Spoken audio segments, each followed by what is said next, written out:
鄉親啊，繼續來看美國太空總署的太空人林基怡，是佇台灣出世，最近來到咱台灣訪問，伊特別懷念囡仔時代所食到的蘋果麵包，這個專工到台中參觀工廠。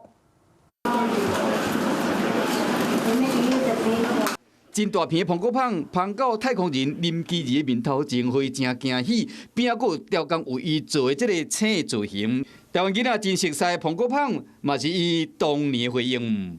I think I ate your bread when I was little, and so now I have been able to grow up strong enough to be an astronaut.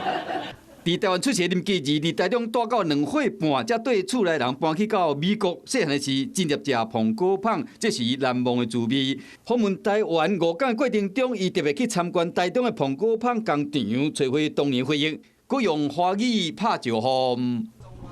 謝謝你們。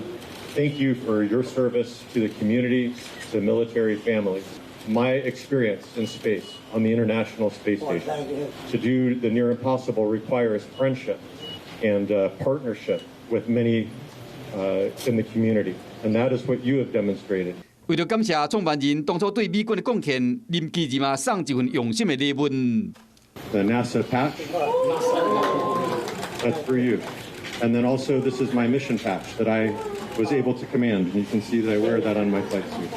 送2枚意義非凡的徽章，佮另外送一張簽名的相片，和這個老老先生特別驚喜。林基怡透過參觀訪問建立跨國的情誼，同時嘛找找囡仔時代滋味，佮牽起甲台灣的連結。